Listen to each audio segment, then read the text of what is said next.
Assalamualaikum warahmatullahi wabarakatuh.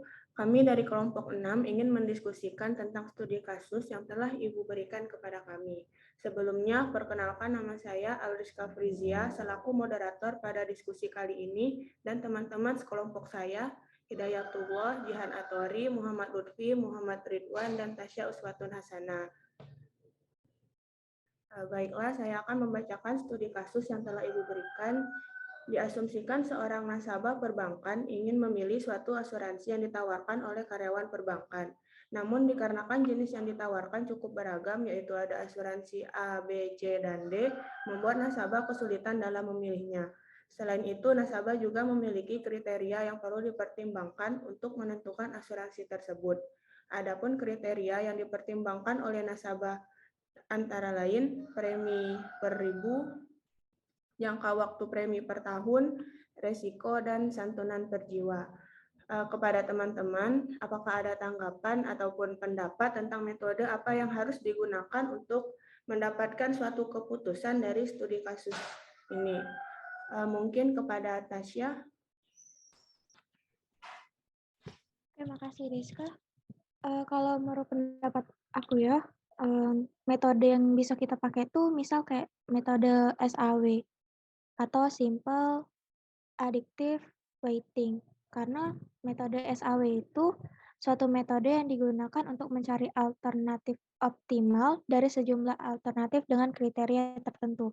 Kayak kalau contoh Ibu di sini kan, dia tuh sudah ada contoh asuransinya A, B, C, sama D, udah ada pilihan kan. Jadi kita tinggal cari baik alternatif yang paling tepat tuh yang mana. Itu sih kalau menurut aku. Kalau yang lain? Oke, kalau menurut Aca pakai metode SAW. Nah, kalau teman-teman yang lain ada yang sama atau menambahkan, boleh di... Aku sih pengen nambahin juga gitu dari yang Aca sampaikan tadi. Kalau aku juga sebenarnya setuju sih pakai metode SAW itu kan. Karena metode SAW itu juga banyak gitu kan kegunaannya gitu kan dalam implementasi di kehidupan masyarakat gitu. Salah satunya di studi kasus ini gitu kan untuk pemilihan gitu. Itu sih. Oke, dua dari teman kita setuju dengan dengan metode SAW. Untuk teman-teman yang lain ada yang berbeda? Boleh. Dayat mungkin? Oke. Saya ingin nambahin sih. Tadi kan kalau Aca sama Jihan itu pakai metode SAB ya. Nah, kalau menurut aku sendiri dari studi kasus ini, metode yang cocok itu metode AHP atau Analytical Hierarchy Process. Kenapa? Karena dalam AHP ini kita tuh menyusun sebuah prioritas dari berbagai pilihan yang dapat berupa kriteria, sehingga prioritas tadi itu didasarkan pada suatu proses yang terstruktur. Terus berdasarkan studi kasus ini juga kan di soal ini udah ditentukan gitu kriterianya seperti premi per ribu, jangka waktu premi per tahun, risiko santunan per juta.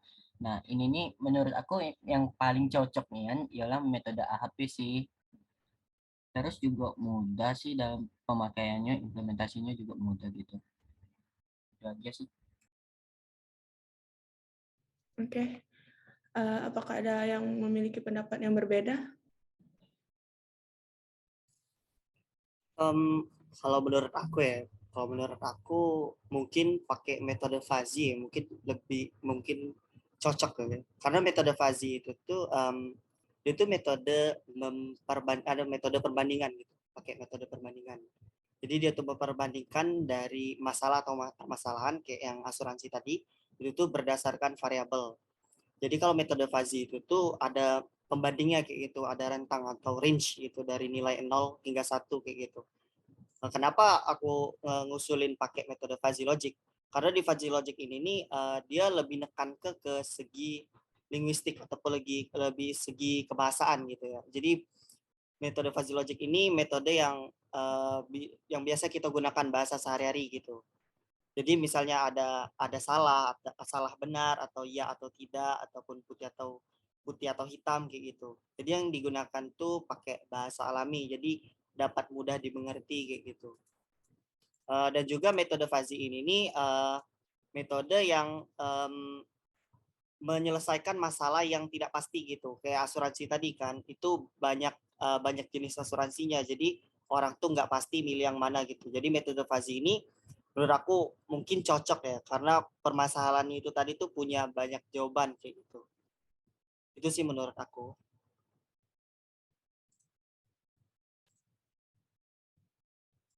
Maaf Kak, boleh nanggap tidak? Oke, oke. Ini tolong dikomentari ya, ya. Benar atau salahnya. Yang kutangkap tadi itu berarti yang SAW ini dia ini dapatkan alternatif terbaik dari kriteria-kriteria yang telah ada kan dari suatu masalah ya. Iya. Nah, kalau yang fuzzy logic nih perbandingan dari masalah berdasarkan variabel menggunakan rentang 0 sampai 1 kan ya. Kenapa tidak kita coba metode AHP yang kayak diomongkan Dayat tadi? Karena ini dari yang aku ketahui juga studi kasus yang Ibu kasihkan ini kan kriterianya lah ada gitu. Nah, dikatakan juga tadi kalau misalnya metode AHP itu menyelesaikan suatu masalah dengan hierarki yaitu ada kriteria dan subkriterianya. Nah, dari yang studi kasus yang Ibu kasihkan tadi, telah jelas kriteria yang ada, tinggal kita tentukan deh subkriteria yang ada. Nah, keuntungannya juga tuh untuk metode AHP ini, kita dalam segi proses pengambilan keputusannya tuh lebih konsisten lagi dibandingkan metode-metode yang lain. Hasilnya tuh lebih konsisten karena ada beberapa rumus lagi bakal digunakan kayak gitu. Untuk buktikan kalau memang hasilnya itu konsisten. Menurut kalian gimana? Ya, apakah ada sanggahan? Boleh nanggepin enggak, Kak? Boleh, silakan aja. Ini ya, kalau misal di SAW itu dia tuh punya kelebihan. Dia tuh bisa ngelakuin penilaian secara lebih tepat. Karena dia tuh didasarkan pada nilai kriteria dan bobot preferensi yang sudah ditentuin. Terus juga SAW itu dapat nyeleksi alternatif terbaik dari sejumlah alternatif yang ada. Karena dia tuh ada proses rankingan. Jadi alternatifnya tuh bakal di-ranking-kan siapa yang dulu dan seterusnya. Setelah menentukan bobot untuk setiap atribut yang ada. Nah, jadi dia tuh di sini juga udah ada nilai kriterianya, udah ditentuin. Dan juga dia di peringkat juga. Karena kan kita kan nentuin mana yang terbaik kan. Ya, jadi metode SAW sama AHP ini tidak jauh beda. Mungkin ada kelebihan kekurangannya masing-masing bisa ditambahkan untuk memperkuat tanggapan kalian. Mungkin aku nambahin sedikit sama kasih sanggahan ya tentang metode SAW sama metode AHP. Nah, setahu aku sih ini tolong dikoreksi ya kalau salah. Metode SAW itu kan tadi tuh memang dia sudah punya kriteria dan bobotnya masing-masing kan. Tapi itu tuh setahu aku udah ditentukan dari awal gitu, enggak bobotnya itu belum sudah ada, misalnya ya bisa berdasarkan dari hasil apa namanya tuh? Apa namanya? Lupa aku. Hasil Mungkin yang kau maksud itu untuk kasus ini tidak bisa diterapkan ya karena kasusnya tuh diasumsikan ya. ya itu bisa juga sih. Jadi maksud aku tuh metode SAW itu bisa didapatkan datanya itu berdasarkan dari kuesioner kayak itu nah, penyebaran kuesioner. Jadi dari kuesioner itu kan kaget kita dapat responden tuh. Terus respondennya tuh memasukkan nilai-nilai gitu kan. Memilih lah gitu kan berapa pilihannya gitu. Nah, itu baru bisa menggunakan metode SAW. Sedangkan kalau metode AHP ini nilai bobotnya atau prioritas itu kita tentukan berdasarkan intensitas kepentingan. Nah, sedangkan untuk studi kasus kita ini kan kita tidak punya nih nilai dari bobotnya itu sendiri gitu. Kalau nak menggunakan metode SAW. Jadi menurut aku kurang tepat kalau pakai metode SAW karena penentuan bobotnya tadi itu dari mana gitu. Acuannya tuh kemana gitu kan. Kalau metode AHP Ya itu tadi kita bisa menghitungnya, mencarinya dari berdasarkan intensitas kepentingannya gitu. Udah, itu aja sih tanggapan aku. Oke. Apakah teman-teman yang lain ada pendapat lain lagi? Apa penyanggah, tambahan? Izin menanggapi yang Daya tadi ya. Boleh lebih. Jadi menurut aku sih benar sih kata Daya tadi. Metode AHP itu lebih cocok sih kalau untuk studi kasus yang asuransi kita ini karena di SAW tadi kan itu tuh ada prasyaratnya gitu. Yang ada bobot tadi, terus ada kuesioner, ada prasyarat di sebelumnya gitu. Sedangkan yang di studi kasus yang kita permasalahan ini itu tuh masih dalam bentuk asumsi dari nasabahnya gitu. Tapi di sini ada permasalahannya tuh kayak semi struktur gitu loh. Di sini udah ada kriteria masing-masing, tapi ada beberapa hal yang prasyarat tadi itu tidak memenuhi gitu. Jadi AHP itu lebih cocok untuk studi kasus ini karena SAW itu tuh metode yang lebih cocok ke permasalahan yang benar-benar terstruktur gitu. Benar sih menurut aku tadi, setuju saya dengan pendapat Daya tadi. Untuk metode AHP ya. Mungkin itu aja yang bisa ini saya tanggapi dari pendapat Daya tadi. Terima kasih Lutfi. Setelah kita mendengarkan pendapat tadi, dapat ditarik kesimpulan bahwa metode yang cocok untuk menyelesaikan studi kasus di atas adalah menggunakan metode AP, karena berdasarkan dengan pilihan yang ada, akan lebih cocok jika keputusan yang diambil berdasarkan pemeringkatan dari data yang ada. Oleh karena itu, kami memutuskan untuk menggunakan metode AHP sebagai metode yang cocok untuk menyelesaikan studi kasus tersebut. Kemudian, kami akan mensimulasikan menggunakan Microsoft Excel tentang metode AHP dalam pengambilan keputusan untuk studi kasus ini.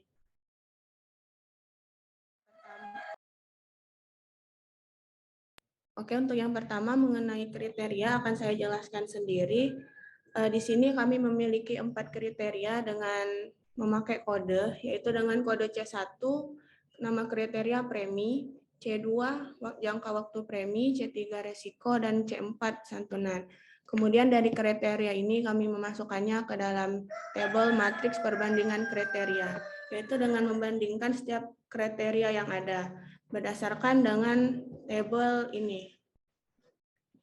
Setelah kami diskusikan, untuk nilai perbandingan dari C1 dan C1 itu nilainya 1, C2 dan C1 itu nilainya 0,5, C3 dan C1 itu nilainya 4, C4 dan C1 itu nilainya 3, C1 dengan C2 nilainya 2, C2 dengan C2 nilainya 1, C3 dengan C3 dengan C2 nilainya 5, C4 dengan C3 nilainya 3, C1 dengan C3 nilainya 0,25, C2 dengan C3 nilainya 0,2, C3 dengan C3 nilainya 1, C4 dengan C3 nilainya 0,25, C1 dengan C4 nilainya 0,33, C2 dengan C4 nilainya 0,33, C3 dengan C4 nilainya 4, C4 dengan C4 nilainya 1.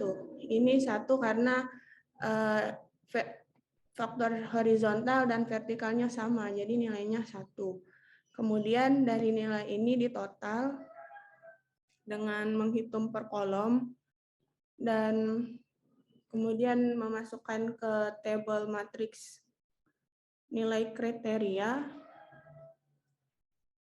Untuk mendapatkan ini diperlukan rumus dari kolom ini C1 dibagi dengan total. Untuk yang C2, 2 dibagi dengan total, dan begitu seterusnya, sehingga mendapatkan jumlah. Jumlah ini didapatkan dari hasil perhitungan horizontal. Kemudian terdapat field prioritas. Untuk field ini didapatkan dari jumlah dibagikan dengan 4. 4 ini banyaknya kriteria yang ada. Begitupun seterusnya hingga C4. Kemudian ada kolom agent value. Untuk agent value ini didapatkan dari prioritas dikalikan dengan total. Misalnya ini prioritasnya 0,306, berarti dikalikan dengan total dari ini. Begitupun seterusnya. Kemudian nilai N ini didapatkan dari banyaknya kriteria yang ada. Untuk CI, total agent value dikurangi dengan total agent value dibagi N dikurang 1. Jadi ini totalnya, kemudian dibagi dengan N kurang 1, 3. Jadi 4,211 dibagi dengan 3. Nah, untuk IR ini sesuai dengan tabel, ada tabel udah ditetapin kayak gitu. Nah, kemudian untuk CR-nya didapatkan dari nilai CI dibagi dengan IR, yaitu mendapatkan 0,078. Nilai tersebut konsisten karena nilainya di bawah 0,1. Baiklah, kemudian untuk subkriteria premi akan dijelaskan oleh teman saya.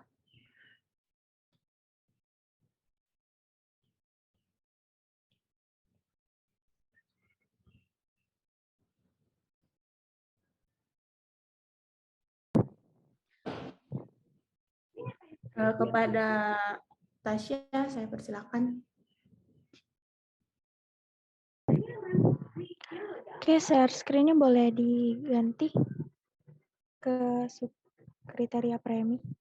Nah, untuk subkriteria premi itu diambil dalam satuan itu 1000. Jadi di sini yang pertama dia tuh diambil 4 subkriteria, 80.000, 219.000, 464.000, sama 864.000. Nah, di sini untuk nilainya satu ini karena dia dibandingi 80.000 sama 80.000, jadi dia sama. Terus 80.000 sama 219.000 itu nilainya 3 karena dia 80 itu lebih penting daripada 219.000. Terus 80.000 dibandingin sama 464.000 itu dia lebih penting. Jadi poinnya 5.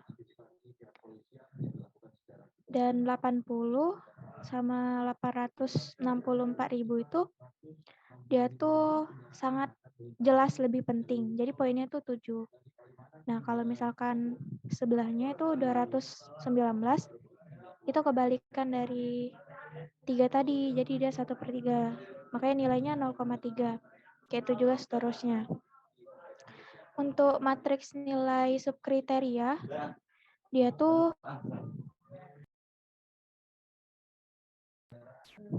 dari nilai atas ini 1 itu dia dibagi sama totalnya ini, kayak itu juga seterusnya, terus dijumlahin sama ini prioritasnya, dan ini total agent value. N itu banyaknya ini, subkriterianya itu ada 4, jadi di sini didapat nilai CI-nya minus 0,155, IR-nya itu ketentuannya kan emang 0,9, dan CR-nya tuh dapat minus 0,172 karena dia masih di bawah dari 0,1, jadi dia masih konsisten. Mungkin cukup kalau untuk premi. Baiklah, terima kasih Tasya.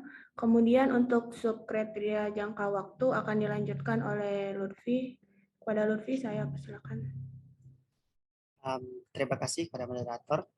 Jadi di sini untuk premi subkriteria dari jangka waktu itu menggunakan satuan tahun ya. Jadi di sini kami menggunakan 4 subkriteria, 4 grade. Di sini ada yang pertama dari kurang dari 5 tahun, kemudian yang kedua itu 6 sampai 10 tahun, kemudian yang ketiga 11 sampai 15 tahun, kemudian yang keempat yaitu lebih dari 20 tahun. Jadi di sini matriks pembandingkan nilai ini didapat daripada tabel ketentuan yang ada di samping. Bisa dilihat ada 1, 3, 5, 7, 9, 2, 4, 6, 8, dan 1/2 sampai 9. Jadi di sini untuk kriteria dari kurang dari 5 tahun, 5 tahun berbandingnya 5 tahun, yaitu didapat nilai 1 ataupun sama penting gitu. Kemudian untuk kurang dari 5 tahun berbanding dengan 6 sampai 10 tahun, itu kami kasih nilai yaitu 2, karena beberapa di antara kedua ini nih sedikit ragu-ragu antara dua nilai ini karena saling berdekatan. Kemudian untuk kurang dari 5 tahun dengan 11 sampai 15 tahun, itu kami kasih nilai 3, yaitu untuk yang kurang dari 5 tahun itu lebih penting dari 11 sampai 15 tahun. Kemudian untuk kurang dari 5 tahun sampai dengan lebih dari lebih dari 20 tahun, itu kami kasih nilai 1/2 atau 0,5, ya, kebalikan daripada yang satunya itu. Ini kan kurang dari 5 sampai dengan lebih dari 20 tahun. Yang satunya itu lebih dari 20 tahun dengan kurang dari 5 gitu. Ini 2 di sini. 0,5. Dan begitu seterusnya, kemudian ditotalin, didapatlah di sini ada 6,5, terus 3,8, ada 4,6 dan 0,5 gitu. Kemudian kita mencari matriks nilai subkriteria. Di sini nilai ini didapat daripada nilai daripada ini di matriks perbandingan nilai, kemudian dibagi dengan total. Didapatlah nilai di sini 1 dibagi dengan 6,5 dapat 0,15, kemudian seterusnya ada 0,31, 0,46 dan seterusnya. Didapatlah jumlah daripada matriks nilai ini, yaitu sebesar, bisa dilihat yang kurang dari 5 yaitu 0,66, kemudian 6 sampai 10 tahun itu 1,30, kemudian 11 sampai 15 itu 1,22, kemudian lebih dari 20 tahun itu 0,82. Kemudian ditotalin itu bisa dilihat nilainya sama semua 1, karena itu untuk hasil akhir dari kepentingan, ya, sama penting gitu. Kemudian di sini kita mencari nilai dari prioritas dari masing-masing subkriteria, yaitu di sini nilai prioritas ini didapat dari jumlah matriks nilai yang sudah kita dapat tadi, itu dibagi dengan 4 atau jumlah dari subkriteria gitu. Ini nilai yang didapat yaitu 0,165, 0,325, 0,305, kemudian 0,26, dijumlahin 1 karena skala prioritasnya tadi 1, bisa dilihat dari tabel sebelah kanan. Kemudian setelah didapat prioritas, maka dicari agent value-nya, yaitu dapat dari rumus, yaitu mengalihkan prioritas dengan total daripada matriks perbandingan nilai tadi. Bisa dilihat di sini prioritas yang kurang dari 5 dikali dengan total dari matriks perbandingan yang kurang dari 5 tahun. Bisa dilihat dapat 1,070, 1,2, 1,4, 0,032, dan didapatlah di sini jumlah dari agent value-nya yaitu 3,736. Jumlah dari agent value ini akan menjadi nilai daripada lambda max untuk mencari nilai CI dan CR nanti. Oke, kita masuk ke hasilnya, yaitu di sini N ini adalah jumlah dari subkriteria, yaitu ada sebanyak 4. Kemudian ada CI atau konsistensi indeks. Ini di sini didapat yaitu daripada nilai agent value, total agent value tadi atau lambda max tadi dikurang dengan C20, dikurang dengan jumlah subkriteria, kemudian dibagi dengan jumlah subkriteria dikurang 1. Maka didapatlah yaitu minus 0,087. Kemudian nilai IR atau random index random index di sini ada ketentuannya, yaitu daripada tabel RI itu karena N-nya tadi berjumlah 4, maka nilai dari IR-nya yaitu 0,9. Kemudian dicari daripada yang terakhirnya itu CR atau konsistensi rasio, yaitu sebesar minus 0,097. Di sini dinyatakan konsisten dikarenakan nilai CR ini berada di bawah 10% atau di bawah dari 0,1, maka nilai dari CR ini dinyatakan telah konsisten. Mungkin itu saja dapat saya sampaikan. Saya kembalikan ke moderator. Baiklah, terima kasih kepada Lutfi. Untuk sub kriteria risiko akan dijelaskan oleh Ridwan. Kepada Ridwan saya persilahkan.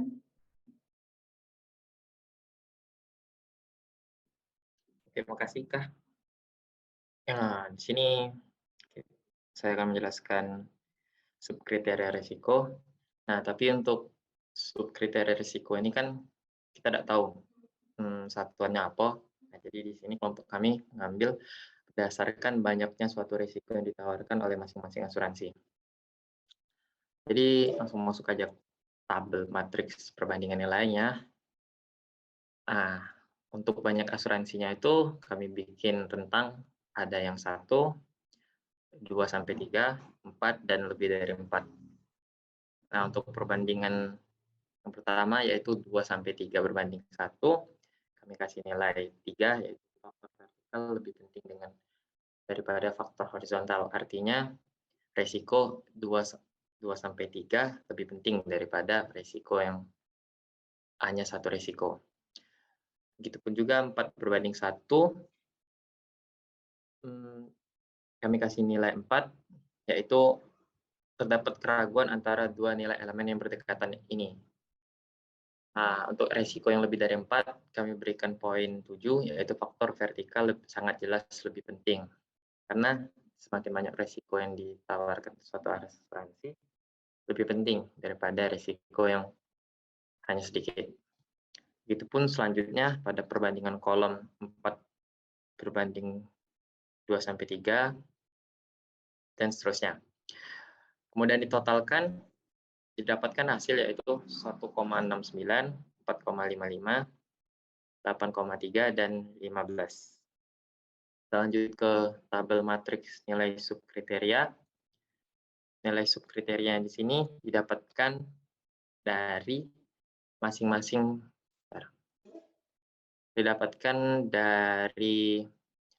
kolom yang dibagi dengan total 4 baris dari tabel matriks perbandingan nilai itu sendiri.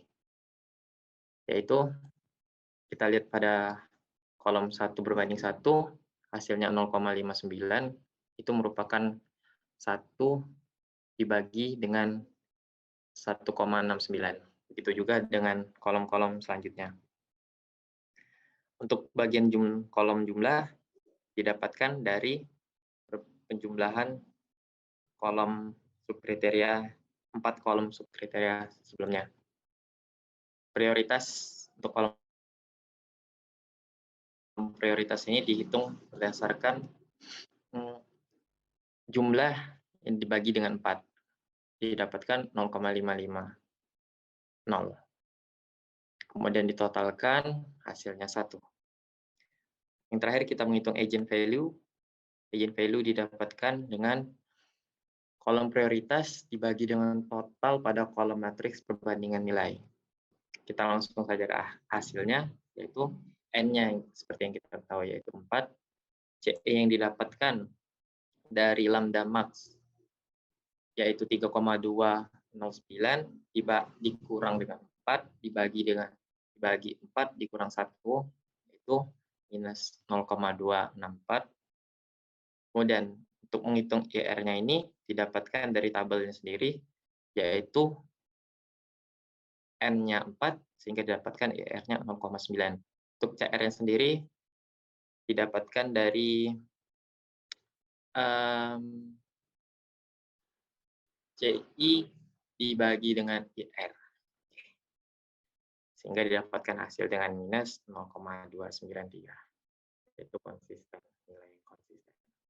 Terima kasih, saya kembalikan kepada moderator. Baiklah, terima kasih kepada Ridwan. Untuk subkriteria terakhir yaitu subkriteria santunan akan dijelaskan oleh Jihan. Kepada Jihan saya persilakan. Baik, terima kasih kepada moderator. Untuk selanjutnya itu adalah subkriteria santunan. Jadi untuk santunan ini tuh disebut dengan juta. Untuk tabel yang pertama itu ada matriks perbandingan nilai, di mana terdapat 4 nilai nih. Kurang dari 1 juta, 1 sampai 4 juta, 4 sampai 20 juta, dan lebih dari 20 juta. Lalu dikurang kurang dari 1 juta dibandingkan kurang dari 1 juta itu adalah 1, di mana 1 itu merupakan sama penting gitu kan. Sama dengan halnya dengan tabel yang sudah ditentukan di sini. Dengan total 1,66, 4,5, 9,3, dan 15. Nah, untuk tabel selanjutnya itu adalah matriks nilai subkriteria.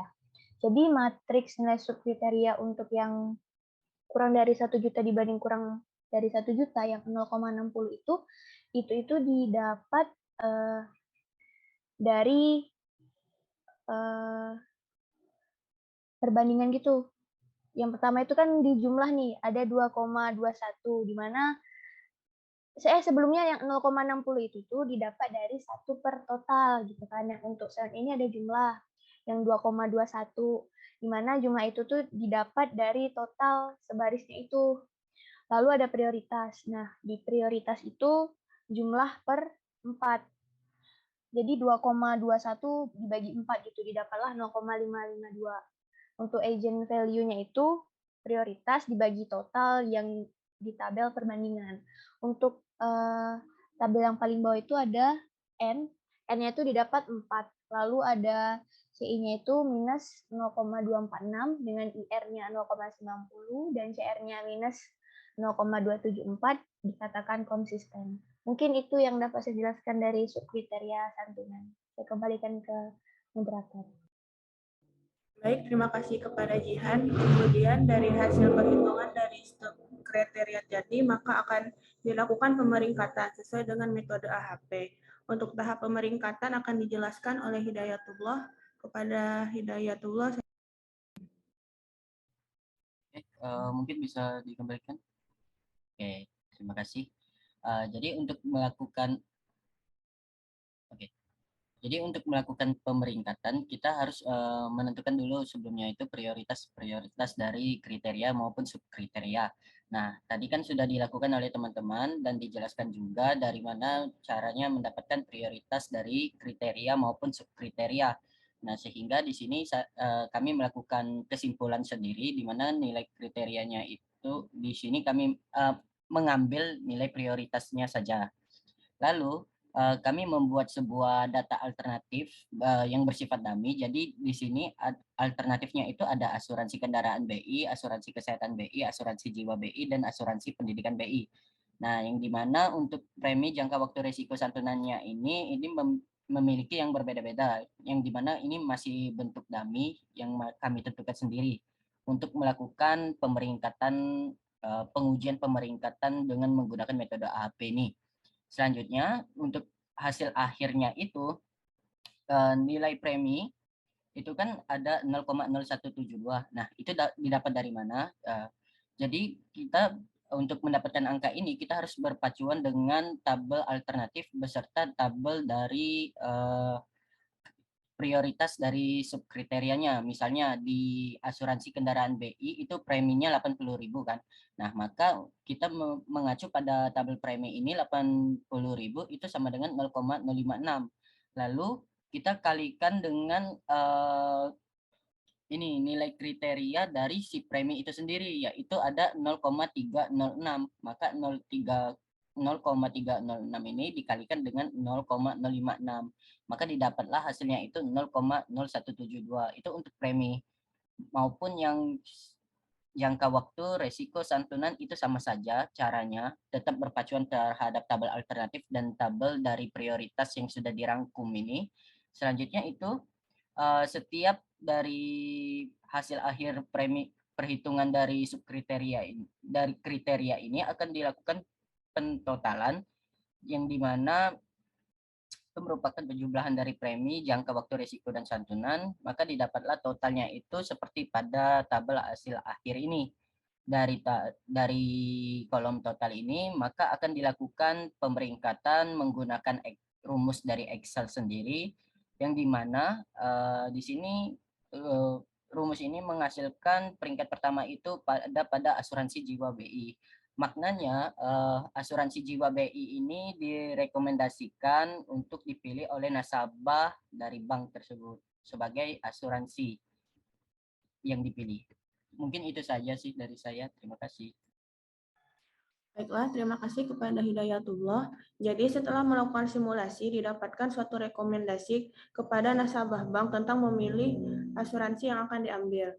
Dari hasil pemeringkatan, nasabah bank bisa mengambil asuransi jiwa sebagai rekomendasi dalam memilih asuransi. Baiklah, sekian diskusi dari kelompok kami. Akhir kata saya ucapkan wassalamualaikum warahmatullahi wabarakatuh.